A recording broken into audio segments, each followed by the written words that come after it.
part of the Press Play Podcast Network.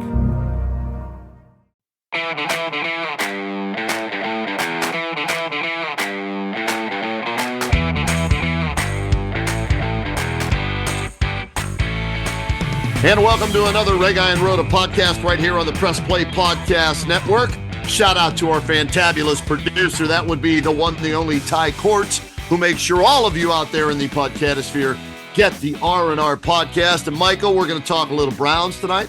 We're going to talk Ryan Day's seat getting very, very hot in Columbus after their loss to Oregon. And how about the Cleveland Guardians?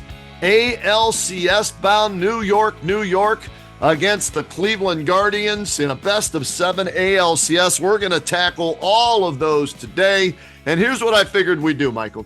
I figured we'd start with the worst team, and then we'd work our way up to the team that played not so good this week and lost their first game. And then we'll end on a positive note with the Guardians. All right. So that means the Cleveland Browns are our leadoff team here tonight, and they fall to 1-5 with their fourth consecutive loss, 20-16 in the city of brotherly love to a not very good Philadelphia Eagles team today.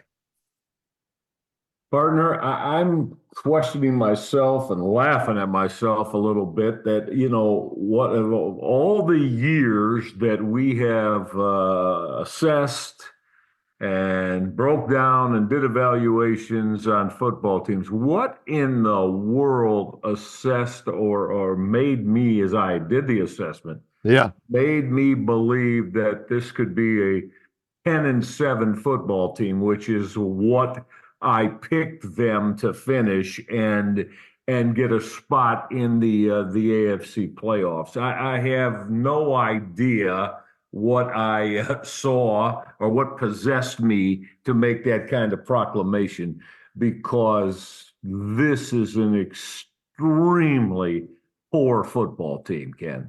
I mean, from top to bottom, they are a poor football team. Reg, I remember when we did the podcast, I said, you know what? I'm not sure about the offense. I felt pretty decent about the defense, right? I'm not sure about the offense. And I said, I'm not going to give you an exact prediction. I'm going to say they're going to win anywhere from 8 games to 10 games. So I was in the neighborhood with you, right? Looking at them on paper, looking at that roster on paper. And supposedly getting things worked out with Amari Cooper and Deshaun Watson's coming back healthy and a better backup quarterback in Jameis Winston. And we're hoping that Nick Chubb will be back for, the Bengals game possibly coming up on October 20th. If not, then for sure the Ravens game. So I'm sitting there thinking, hey, I don't know how that's all going to come together on offense. So I went anywhere from 8 to 10 wins. Well, guess what? My low end of that, 8 wins, may be too high for this team after starting 1-5 this year. Yeah, there's just, as you look at them, there's just so many holes on this football team. And Kenny, I think we both kind of thought, well, offensively, and then, you lose Nick Chubb, and that's right.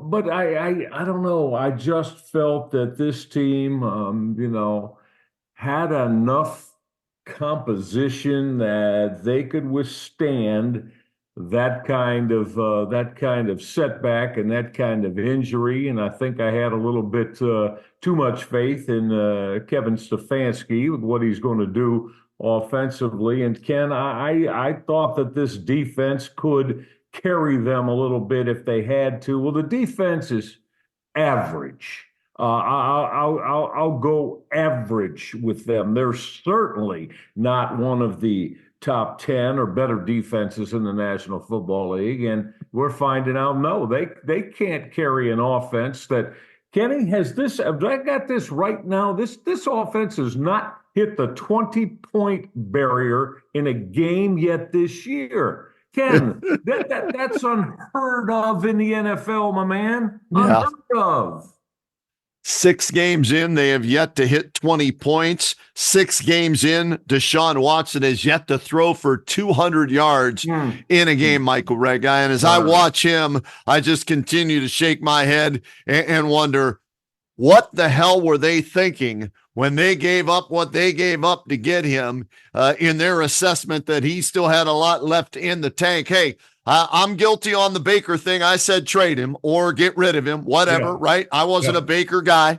And I was okay of moving on from him and bringing in another quarterback. And I was even sort of okay with Deshaun Watson, right? Because the last time he did play a full season, he was pretty good and he had 3 really good seasons. But Michael, he's nowhere near the quarterback he once was. And I'm here to tell you right now, I don't think he will ever get back to being close to that 3-year quarterback that he was when he was considered a Pro Bowl quarterback and one of the best in the NFL.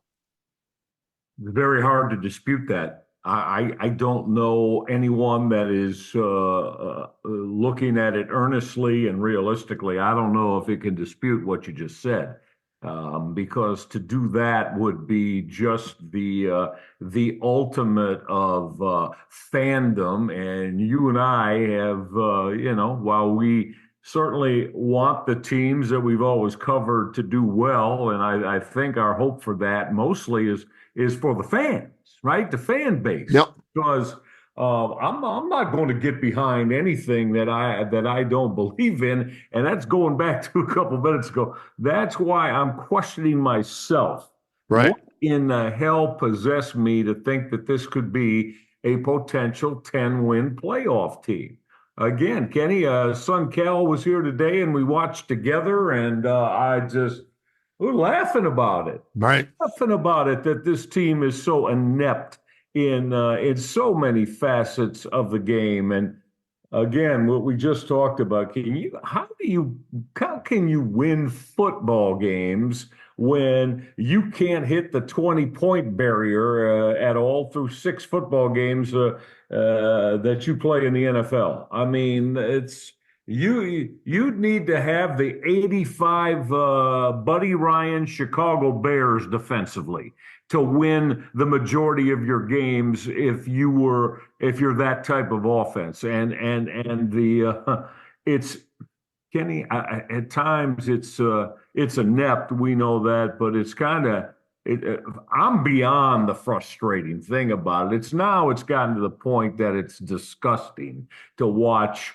what they're trying to do, accomplish, and sell each and every week offensively. And like I said, you look like today too, and now you start, and I get it. We know that's how pro sports works. Now you're starting to see some of the holes defensively too, because I think a lot of these guys on the defensive side of the football are saying, it's human nature, Ken. Oh no, we're tight and we're together in the clubhouse. BS. Right. A lot of those guys defensively are probably real miffed at them feeling like they've got to hold an opposition, to 7 points to win every week. So now their play is being affected as a unit on that side of the ball. Because like I said, to me, they're about average, and I might be kind with labeling them as an average defense. Reg, it was more of the same today, and I wrote this down just for our podcast tonight. 20-13, they're trailing in the 4th quarter, right? Yeah. They get the ball, 1st and goal at the 8 on this drive, and Watson to Moore for 3 yards, 2nd and goal from the 5, Watson a 2-yard run, so it's 3rd and goal from the 3. You're thinking, okay, there's 2 chances, 2 downs, to get 3 yards and tie the game at 20-all, right? So yeah. 3rd and goal from the 3, Zach Zinter, false start, -5 yards. 3rd and goal from the 8. On 3rd and goal from the 8, Watson throws an incomplete pass to Njoku. It brings up 4th and goal from the 8. And I'm thinking, are they going to go for it or are they going to kick the field goal? Well, Stefanski went for it, right? Sends his offense back out there. It's 4th and goal from the 8. This time it's Jed Wills with the false start, -5 yards. 4th and goal from the 13. You have to kick the field goal at that point, right? And 31-yard field goal is good. It's 20-16 with just under 4 minutes to go. You got all your timeouts left. And this is, you mentioned the defense being average at best. Well, hey, they only gave up 20 points, but the Eagles have been struggling to score points after their opening win against the Packers. You're thinking, just get a stop. Yeah. Just get a stop. Oh, yeah. Get the ball back with a minute and some change left, whatever, and give the offense another chance. Well, 3:54 left on the clock. They kick it off, and 10 plays, 64 yards, run out the clock, game over. Eagles 2016 winners over the Cleveland Browns. Yeah. And I mean, it's a complete failure. And now every facet of that football team, certainly, Kenny, I don't care what they're telling you. I believe that they're starting to, I mean, what? They're 6 games in, right? And they're 1-5. I mean, Kenny got 11 football games to play. Woo. I think that, there's going to be, it's going to start coming out. It's going to start coming out, mark my words. You're going to start getting division in the ranks here. I think it's going to come by, offense, defense. You're going to start to see some tearing apart because, I mean, it's a 1-5 football team, and basically, Ken, as you and I know, they're done. Yep. The season's done. They're not going to make the playoffs. Stick a fork in them at 1-5. They are done. And Michael, they're going to be 1-7 after the next 2 weeks when they play the Bengals at home and the Ravens at home. And for sure, for the people who didn't think they were done at 1-5, they'll be sure at 1-7. And that's to the point there, Michael, when Andrew Berry, who deserves some of the blame for this team, right? He's got to then start saying, okay, we are done. Let's see. Who is attractive to other teams on this roster right now that we can get rid of? Well, one of them is Amari Cooper. Somebody's going to want him that needs a wide receiver, maybe the Kansas City Chiefs. Okay. On the defensive side of the ball, who might be available there to somebody on that defensive line that hasn't lived up to the expectations of you, me, and a lot of other people. So, yeah, this season has gone south in a hell of a hurry. It is a dumpster fire, and nobody's been able to put it out. And that, Michael, in looking at this schedule, 1-7, 1-8, 2-8, 2-9, 3-9, 3-10, 3-11, 3-12, 3-13, maybe 5 wins. 4 more wins the rest of this season. We, again, talking about that with SunCal today, that's the number that I think they're going to have a hard time surpassing. Yep. Is 5. Now, can you listen, heads got to roll. If they're, I'm sorry. And you know what? And we know who that starts with. That starts with, Jimmy Haslam. But look, heads got to roll. You cannot, if that happens after the way this season was pumped up as being one that, was going to be ultra enjoyable for Browns fans. And they're the ones that are paying all these damn bills, right? Yeah, you raise ticket prices and you make it difficult for the average hardworking family, right, to come see a football game. Well, heads got to roll. And I mean, to me, and if that means Andrew Berry and Kevin, there's one thing, we know you can't fire the ownership. Right. So if that means Andrew Berry and Kevin Stefanski and a lot of the coaches and then players are told, get the hell out. Hey, you know what? Hey, that's life, man. That's what happens when you have high expectations and don't deliver in professional sports. But and none more optimal than the National Football League in that. And the expectations are way over the roof, and this team is nowhere near climbing up the roof to success. Haven't been all year, and very easily could wind this thing up 5-12. Jameis Winston time yet? Why not? I mean, listen. What do you got to lose at this point, right? Yeah, you got to get a spark somewhere. You got to look for a spark. And why? Look, do I think Jameis Winston, is what he is, right? He's been an average starting quarterback in the National Football League for his time there. Would you agree with that? Yep. Average, Yep. Some decent moments as a starter, of course, early in his career. Not with a very good football team, but, okay. But hell, look, you're looking for that spark offensively now. Because when you haven't scored 20 points in any one game in 6 football games, Ken, I got to start making some damn changes. Amen to that, Michael. And here's what I'm expecting this week to try and maybe take the attention off of how bad they are at 1-5. They're dog crap, Rhoda. Yeah, they are.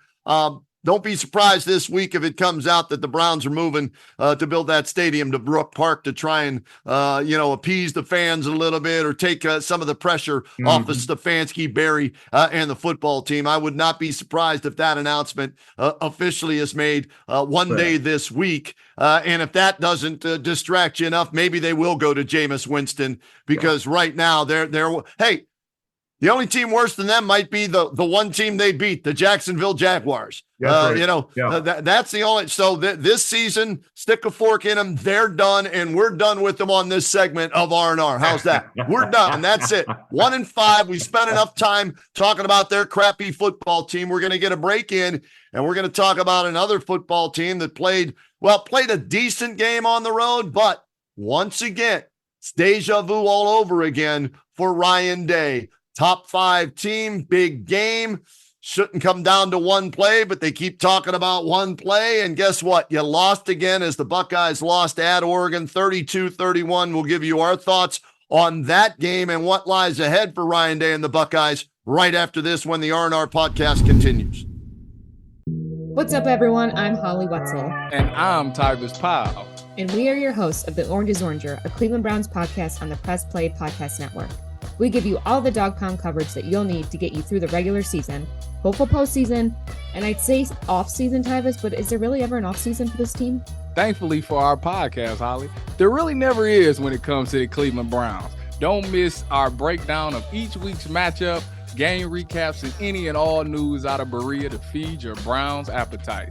As we know, Holly, dogs gotta eat. Yes, they do. So hit that subscribe button and never miss an episode of the Orange is Oranger, Cleveland Browns podcast on the Press Play Podcast Network. Hey everybody, it's Sam Amico from Cavs on the Break NBA podcast. Be sure to give us a listen for all your Cleveland Cavaliers recaps, analysis, breakdowns, draft talk, free agency. The list goes on and on. Give us a listen, Cavs on the Break NBA podcast. And we continue with the Reghi and Roda podcast here on the Press Play Podcast Network. And Michael, a lot of people upset with the way the Browns played on Sunday. I'm more upset about what happened on Saturday night at Oregon. Ohio State, their first true test of the season. Iowa was a good tune-up for the no, they haven't played anybody. Okay, so don't give me this Iowa, Michigan State, 2 Big Ten games. God, no. They didn't play anybody leading up to the Oregon game. So for me, I had my reservations. I had my reservations about Will Howard, and I had my reservations about what was supposed to be one of the top defenses in the country because they put up numbers and stats against nobody. So what was going to happen in the game at Oregon? Well, it started out well as they got a lucky break, a bad call that enabled them to score a touchdown on the first drive for them, and they led 7-0. And I'm thinking, okay, good. They came out and took the ball right down the field and scored on Oregon. But as the game progressed, Michael Reghi, I knew it was coming down to this. The way it was going, this was going to be a one-score game and probably decided within the last 3 minutes of the game. And sure enough, it was. And the Buckeyes defense couldn't do enough. And the Buckeyes offense didn't do enough. And they lose another game against a top 5 team, 32-31 at Oregon. And this is getting old real fast with Ryan Day and defensive coordinator Jim Knowles. Yes and yes. Is that not now Ryan Day in his Ohio State head coaching career? He is now 1-7 against top 5 teams. It's either top 5 or top 10, but yes, okay. Those numbers are in play for sure. Okay. Suffice to say, that's not going to cut it in any stretch of the imagination when you bill yourself as a team that can win a national championship each and every year. But, Kenny, you mentioned Jim Knowles. I mean, Kenny, okay, Oregon's a good football team. They are. A good football team. But Ken, 496 yards of total offense by the Oregon Ducks. 341 throwing the football from Dylan Gabriel, but I mean, I didn't realize how small this Oregon quarterback was. I really didn't. Yeah. I mean, that dude's 5'9". At times, it looks like he's having a hard time being able to find sight lines for his pass game, and ran for 155. Kenny, they averaged almost right at Oregon. I'm talking 8 yards per snap, Ken. Yep, absolutely. Now, how in the hell do you think you're supposed to win against a good football team when you're giving up almost 8 yards a snap? I mean, it was incredibly. A couple of times I really, said, "Am I really seeing this? Are they this poor defensively?" And what's the head coach? Dan Lanning? Yeah. Is that the Oregon head coach? Correct. You can't tell me after watching that, if you know football, that he and his coaches, when they were making up that game plan, they singled out a couple of guys defensively that they were going to go after. And oh boy, did they, huh? I'll get your thoughts on that. I'm like, this is as obvious as they are going after people. And again, a couple yards away from 500 yards of total low. I mean, it's, and again, yeah, Oregon's good. But I mean, come on now. If you consider yourself a national championship caliber football team, you can't give up 500 yards of total offense to somebody. I'm sorry, and expect to win or expect to get anywhere near those goals established as being a national champion. Denzel Burke was one of the guys they targeted. You mentioned number 10. Wow. He couldn't cover anybody. He couldn't tackle anybody. No. He should have been on the bench, but he wasn't, and they just kept picking on him. They picked on the interior of that defensive line as Jordan James ran for over 100 yards, a lot of that between the tackles. Yep. And here's what I did, Michael, as we were preparing for the podcast. Points given up by Jim Knowles' defense at Ohio State in the last 3 years in 4 games against top 5 opponents. All right. Yep. Here's points, and I'll give you yards since you brought up the yards as well. All right. Go back to the game against Michigan.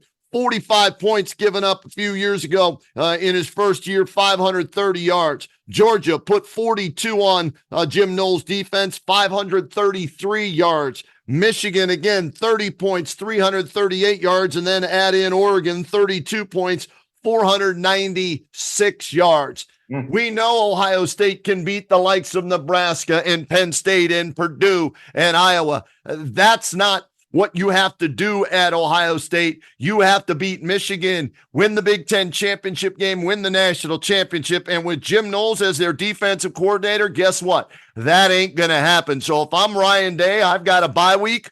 I'm seriously looking hard at the rest of my defensive staff and saying, all right, who could I elevate to be my defensive coordinator to save this season instead of, what's the definition of insanity? Doing the same thing over and over again and expecting a different result. Well, I'm done with Jim Knowles. I can his ass. I ship him the hell out of Columbus, and I give that defensive side of the ball to somebody else, either on the staff or go get Mike Vrabel, who's some kind of assistant with the Browns, and bring him in to run the defense, because Knowles and his defense and his game plan, it ain't going to cut it at Ohio State the rest of this year or any time after that. Well, no, you're right. And I mean, listen, by way of now the way that the college football playoff is scripted,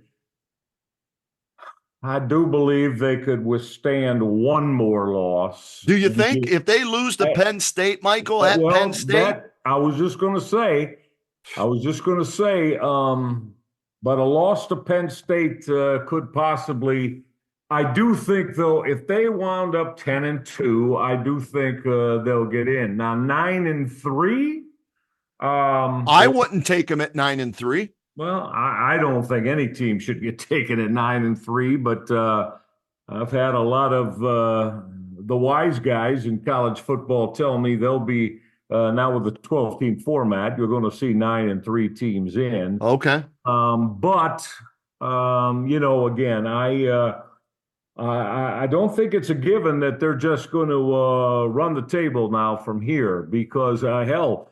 And can you imagine? Because I think both of us are in lockstep about the coaching abilities or lack thereof of one James Franklin in Happy Valley. But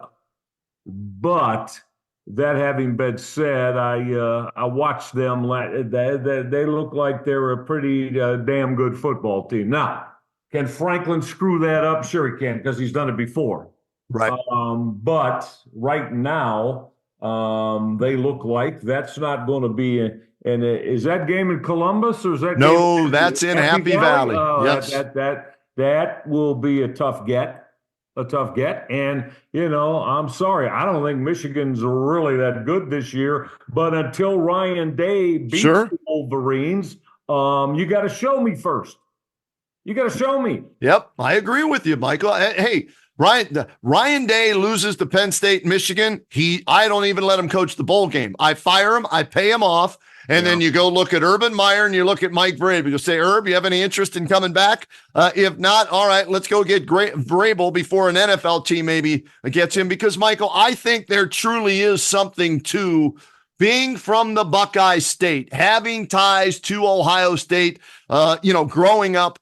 It matters. You look at Jim Tressel, the success he had. You look at Urban Meyer from Ashtabula, the success that he had, right? Yeah, and so Vrabel's that local kid, Walsh Jesuit High School, Ohio State. He bleeds scarlet and gray. He would be, if it's not Urban Meyer, he would be my first choice. Some people are saying Brian Hartline with what he's doing with the receivers and recruiting. I don't know if that means he's ready to be a head coach, but we're talking about this because I think it's realistic that it could happen should they lose 2 more games this year after losing at Oregon. Now, the pollsters dropped them to 4 in the AP poll, 5 in the coaches poll. So they're still a top 5 team, even with that loss at Oregon. Oregon moves to 2, Penn State moves to 3 for right now. But as we know, the only polls that really matter are the College Football Playoff Committee polls. And I'm not sure exactly when that comes out. So we'll have to wait and see. But they get an off week. Like I said, I'd fire Knowles. Nebraska comes to Columbus on October 30th, Halloween weekend, right? That you would hope is a get-right game. But with Raiola there at quarterback, he could pose some problems for that defense, just like Gabriel did yesterday. Well, yeah. I mean, again, with what you see and what, again, we just viewed defensively last night, I think they're probably going to want to spin it as, hey, this is a one-off and we're fine. But they keep losing those games, Michael, the same way. I got you. And that's the thing. It's a one. You say the only thing you say a one-off it's about is your guessing that it's a one-off this 2024 season. Yeah. Because we've seen it before. That's cost them football games. Again, this one coming up in Happy Valley against Penn State, I think is going to tell you a lot. Penn State's biggest problem, as we know, is they don't beat Ohio State and they don't beat Michigan. That's their biggest problem. All right. Well, I mean, if you're going by that and saying they don't know how to do it, well, we'll see. We'll see. I look at them, and again, I think they're a pretty damn solid football team, Penn State. So Ryan Day he's got a lot to prove again, and I think the biggest thing, hey, you don't live that kind of stuff down is if you're 1-7 against top 5 teams.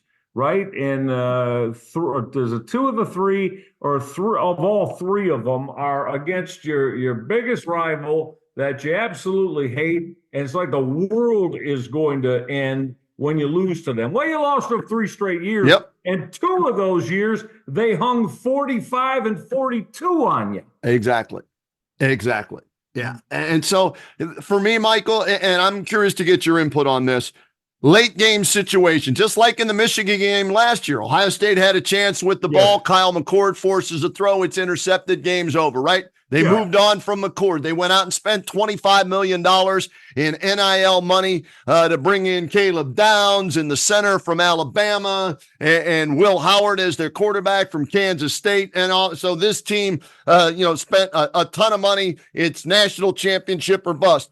What are your thoughts on Will Howard now through the first, 6 games of the 5-1 record now? He threw for 326 yesterday, 326, 2 touchdowns, no interceptions. He ran for 13 yards and a score. What is your take on Will Howard? Does he have what it takes in a pressure environment? And with a top-notch team to get the job done? That trip to Happy Valley is going to tell us a whole hell of a lot if he does or doesn't he? But then we could have said the same thing last night. Although the ramifications of a loss last night, as we know, aren't one that's going to kill you and put you away for the season. Right. Now, I was just I couldn't believe his decision making on a couple of occasions last night, right? That having been said, I like the way he spins the football. He throws the football well. As we know, he's got an excellent receiving core to work with. And you want to think that this is an offense that's going to be able to withstand a game in a tough environment like they'll see, or against a very tough football team. But Kenny, overall, I mean, it wasn't good enough last night. No, it wasn't. It wasn't good enough last night. I mean, and it's, I know you can say, well, it's a loss in a tough environment against a top 5, top 3 football team. Okay, that's fine. That's fine. But how confident do you feel that is going to change going to Happy Valley and against Penn State, and then trying to find a way for the first time in 4 years to beat Michigan in the final game of the year against, again, a Michigan team that is, I don't think, anywhere near the quality of that they've been the last 3 years under Jim Harbaugh. But, again, Ohio State's going to have to show that they can handle that. I don't know. We're pointing to Penn State and Michigan. Yeah, are the rest of the games on the schedule just gimmies? Yes, they are. Northwestern, Nebraska, even though Indiana's undefeated, let's be honest, it's Indiana. I mean, it's a decent team, but, they've got to come to Columbus, I think, for that one. So I'm looking at my schedule on the wall here. So, the other ones are gimme. You have 2 games left. You had 3 games on this schedule, Michael. 3 games. You're 0-1. Penn State, Michigan, right? Yeah, you're 0-1 in the first game that matters. Your next one is Penn State, and then your last game, in the regular season against Michigan. So in the first test, you failed. You're 0-1. Will Howard could not believe his decision-making on that last drive, whether, it was his fault completely, or maybe it was some of Ryan Day's fault, not knowing the rule maybe on that defensive penalty, and the clock starts on the ref's whistle, and they dropped about 7 or 8 seconds getting ready there, and they could have used those, seconds to get the field goal off late. And then for him on that last play, Michael, not to have a better idea in his head, 1,000 slide, timeout, 1 second. Right.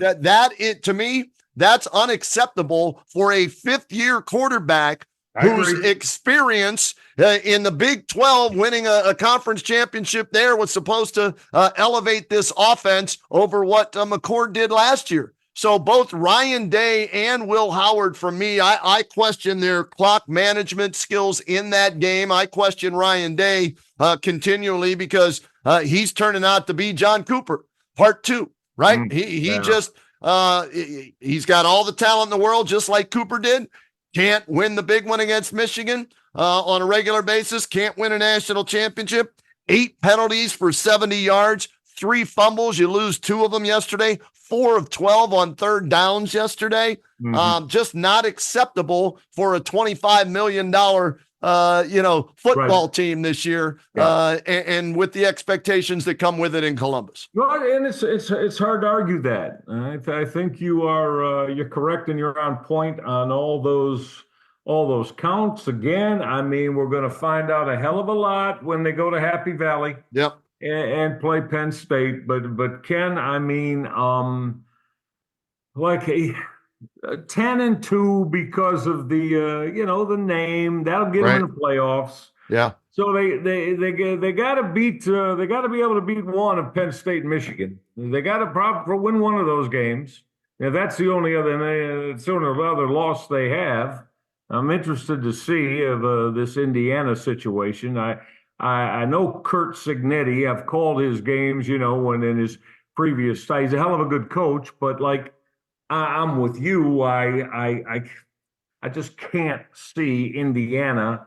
And if he does, I'll be the first to say I'm wrong, but I can't see Indiana maintaining this. But the bigger situation, though, is with Ohio State. And are they going to be able to pull themselves, out of that last night, go to Penn State and get a win, which I think will, pretty much cement them, Ken, as a 12 and again, I mean, all these teams, every one of them now, with the addition of 8 playoff teams now from what we've had over, what's been the norm in college football. I mean, that's huge for a team like Ohio State. And remember, Penn State hasn't been to the playoffs. Right. They haven't gone. So, they're in a position now where they're definitely going to get in, going to 12. So I think we're going to find out a lot about that performance from Ohio State in Happy Valley. And here's one last thing, and then we'll get a break in and we'll talk some Guardians baseball. I wanted to see post-game what was said because I was hopeful for leadership, right? From either the quarterback, Will Howard, or from the head coach, Ryan Day. And it's unfair to say, boy, I wish Will Howard would have got up to that podium and did the promise that Tim Tebow did, right? Yeah. I'm sorry. No one will ever work harder than me. No one will ever play harder, blah, blah, blah, whatever he said. And he walked out. It was a 30-second statement. He was done. They went on, won the national championship. So maybe that's unfair, but I was expecting something that, this is on me. This is why I was brought here. I made the mistake. I cost us the game late in the game, whether it's your fault or not. Put it on yourself and say, I won't let this happen again. We'll get better moving forward. He dilly-dallied around it. So did Ryan Day on the offensive pass interference call, and Jeremiah Smith could have went either way. Hey, don't bitch about that one when it should have been an interception back in the first quarter, and you got the benefit of the doubt on that call. So don't give me that shit. I don't want to hear it anymore. I need somebody to step up and say, you know what? This is unacceptable. We're going to change this, and we won't let that happen again, what happened late in the game, and we're going to learn from this, and that's it. And I didn't get that from the head coach, nor did I get that from Will Howard, the quarterback. Well, and I'm 1,000,000% with you on that, on everything that you just laid out there. And no, you didn't get that from either one of them. And it's starting to get to me. And look, I know. You look at the overall, and the Ryan Day overall record. I don't know. It's about 1,000,007. I exaggerate a little bit, but again, the losses are against. It's the biggest games of the year that Ohio State plays, and he's 1-7 in those games. Yep. Now, what do you think Woody Hayes would say about being 1-7 against top 5 competition? And 3 of those are against your hated rival. Right. Yeah. Michael, it brings to mind, I call him Newt Cooper. Couldn't beat Michigan State, couldn't beat Michigan, lost in the bowl games. Well, very similar with Ryan Day. It's Michigan and somebody in the bowl game. So that's got to change, or it's time for a change in Columbus if it doesn't get any better and they don't win the national championship and beat Michigan this year. That's fair. And that's fair because you got to remember what the, what the expectation of the norm is at Ohio State. Yeah. And when you're 1-7 against, then you're not living up to what the expectation is. So, I'm with you there 1,000,000%. All right, let's get a break in. Let's end this podcast tonight with some positivity. All right. When we come back, we'll talk about the Cleveland Guardians off to the American League Championship Series with their $100 million payroll to take on the big, bad Darth Vader New York Yankees baseball team in a best-of-7 series. We'll give you our thoughts on that when we continue with the RnR podcast here on the Press Play Podcast Network. Looking for new insights on the Cleveland sports scene with a unique side of Cleveland sports history? Then you found the perfect podcast. I'm John Sable. And I'm Scott Sable, and we're hosts of the Sable Brothers on the Baseline podcast, a podcast about Cleveland sports, but not your typical podcast about the land's sports teams. Join us as we embark on a journey of sharing a unique and historical side of Cleveland sports history with the help of some former Cleveland sports stars and other historical figures. All right here on the Sable Brothers on the Baseline podcast, part of the Press Play Podcast Network. And final segment of the Reghi Roda podcast here on the Press Play Podcast Network. Positivity to end the podcast with the Cleveland Guardians. Michael Reghi, it was white knuckle time in Game 5 of the ALDS. Progressive Field was the site. Tarik Skubal, Cy Young Award winner to be this year on the mound, and I did not feel good about the Guardians' chances going into that game. And it was 2 pitches, Michael. That's what changed Game 5 of the American League divisional series between the Tigers and the Guardians. A hit batter with Jose Ramirez and just a fastball right down Broadway that legendary Lane Thomas didn't miss, and a grand slam, and the Guardians prevail 7-3, and now they're off to play the New York Yankees. What a series that was against the Motor City Kitties. Really was. They showed the Guardians / Indians showed a lot of big ones, Kenny. I mean, a lot of big ones because I didn't think they'd beat Tarik Skubal. It's like we're talking about with Ohio State. Yep. Nobody's hit Skubal this year, and hey. I mean, all the credit in the world for finding a way. They didn't batter them around, but they put the big inning together that they needed. And, of course, the grand slam home run. Ken, I'm going to watch it here tonight when we're done because I was calling college football yesterday, and I didn't get a chance to see anything of it. But, I'm following it, when I could during timeouts and what have you of the football game I was calling. So to get that lead and to be able to get that lead was enormous against a guy like Skubal, who they I get when you say they didn't touch him in that first time around. I mean, they were able to get base hits and put runners on, but they never got the big hit, right against them in the first outing against Skubal and the Tigers. So that was enormous to get that kind of multi-run inning, and it was good enough for the. How many pitchers did Stephen Vogt use yesterday? 8 pitchers. 8 was enough. Yes. Wow. Yeah. Well, I mean, hey, you had to. It's a win or go home. So you do what you have to do there, and as far as this Yankee series, Kenny, I mean, hey, listen, they got a shot. I'm going to say right up top before we go, I'm not going to pick them to win it, but they certainly have a shot to win it. And, I believe, again, this is going to come down to their pitching and what kind of performances they get out of the starters. It's obvious that Stephen Vogt, he'll throw 8 if he has to. He'll have guys facing the minimum of 3 hitters all the way. And if he has to start that in the fourth inning, then obviously he's prepared to do it. So, they got, hey, listen, they got a damn good shot. I mean, the Yankees are certainly, nobody is, right? And I say they're not invincible. Nobody is. We know that in pro sports. But it's going to be an interesting series. And is this best of five or No, 7 now? Best of 7 for the next 2 series. Yep. I'd be shocked, Ken. Only if this doesn't go at least 6 and maybe 7. I'd be very surprised.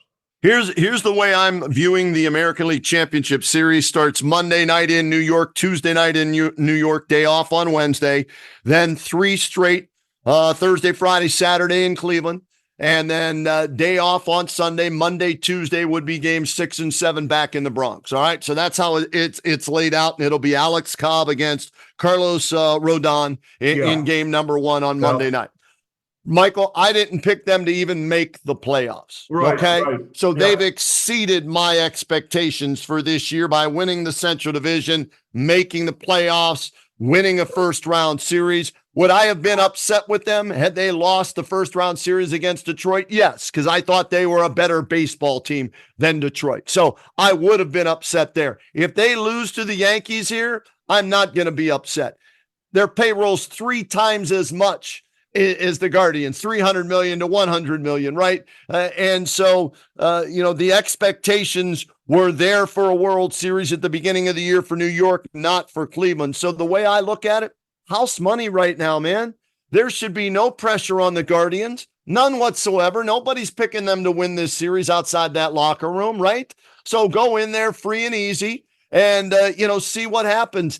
All the pressure is on the New York Yankees. If they get beat by the Cleveland Guardians, who only have $100 million payroll and only won 76 games a year ago, you imagine what that's going to be like in the Big Apple. So I'm going to enjoy this series and not stress like I did in Game 5 of the ALDS against the Detroit Tigers, where I was sitting on the edge of my seat, white knuckling it on every god darn pitch. So I'm going to chill out and enjoy this ALCS this year. Yeah, well, I think that's a good game plan for you to have. And again, certainly, I think early innings are going to be very, very important.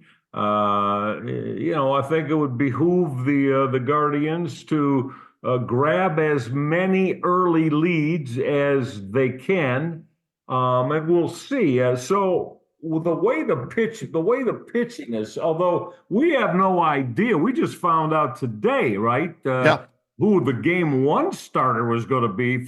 We have no idea right now, because he doesn't have to. Stephen Vogt has really not said how a starting pitching rotation is going to go through at least the first 4 games, right? Correct. We only know for the Guardians, we only know it's Alex Cobb. Right. That's it. Okay.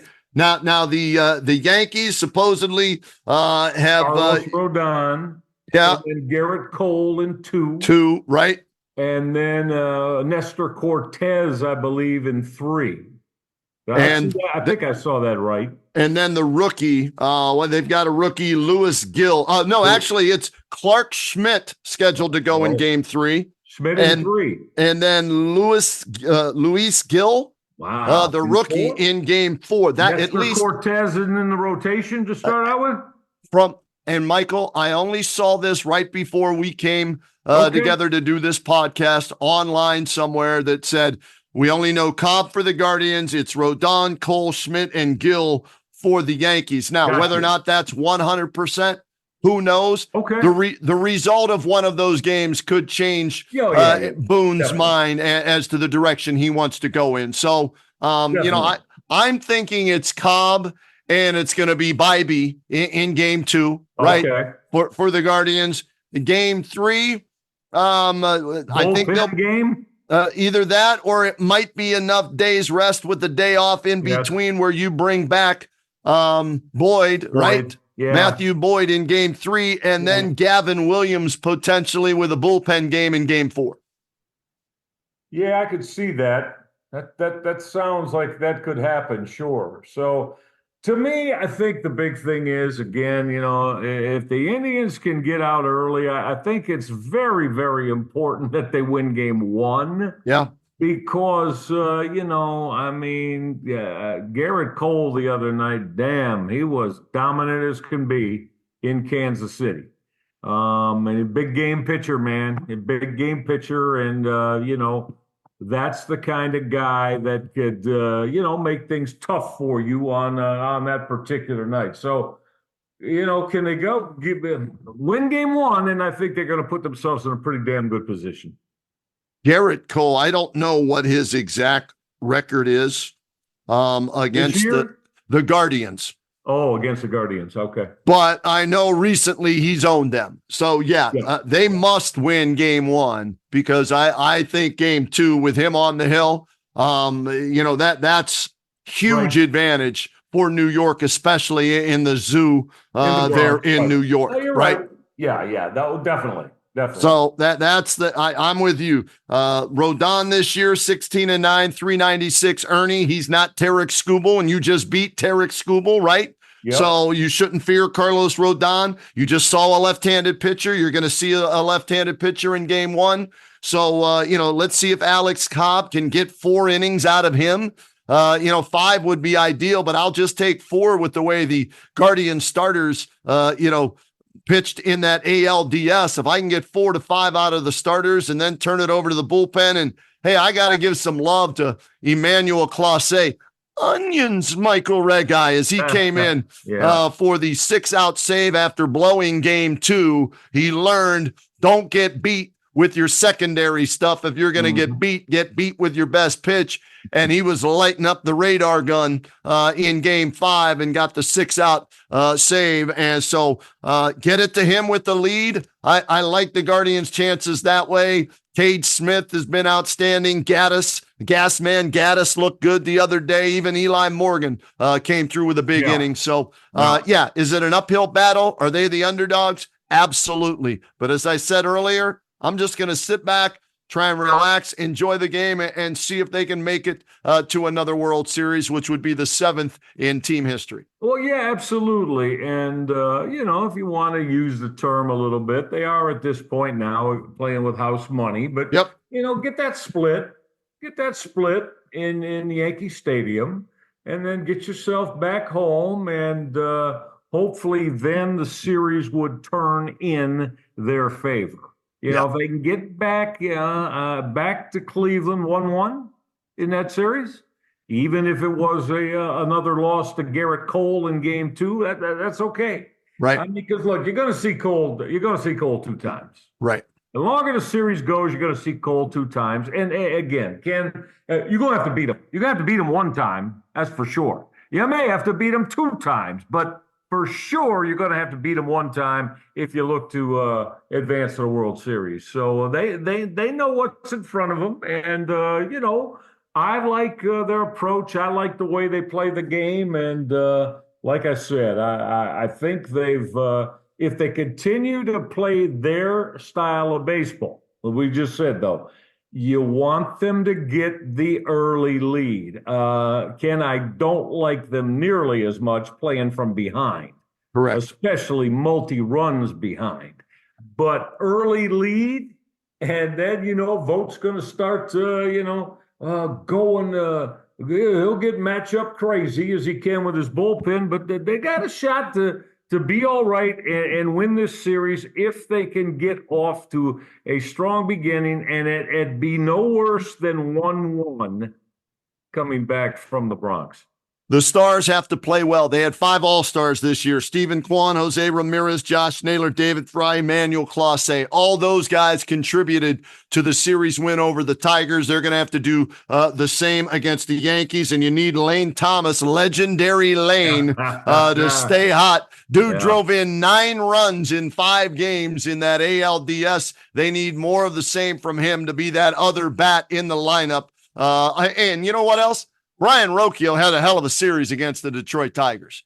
And hats off to him because, there were times this year I didn't even think he was a major league player. Me neither. Being out there. Being 100% honest, I've said it on the RnR. I've had a lot of questions about that young man, whether you can continue to, again, I mean, if your expectations are to potentially be a team that can play in the World Series, win the American League, I didn't know if Rocchio, you'd have that luxury of throwing him out there every game at shortstop. Well, hey, the kid has done a hell of a job, as you said. He really has. Yeah, impressed with his performance in that series as well. Should be a lot of fun. We'll see if the Guardians can take down the big bad Yankees. All right, Reg, that's it. We're done. We're out of here. We'll reconvene next week. We'll see if the Browns are 1-6 or 2-5, and we'll see where the Guardians and the Yankees are when we do this again. We usually tape on a Sunday night. All right. Sounds good, buddy. It's going to be a fun week, and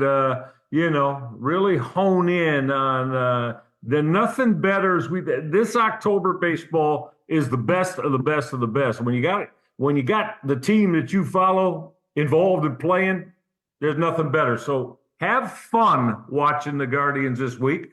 Like my partner just said, don't grip, enjoy watching it. Don't go crazy.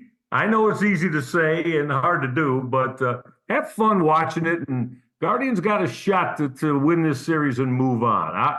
I wouldn't say I favor them, but they got a shot to go ahead and get to the World Series, and that would be remarkable if they can. Yeah, it sure would. Thanks again to our producer, Ty Cordts, who makes all of this possible for everybody out there in the podcatosphere to get the RnR podcast. And as we always do at the end, we ask you, please subscribe at the Press Play Podcast Networks. So not only can you get our podcast, and when we have a new one drop, you can find out about all the great podcasts that are there on the Press Play Podcast Network.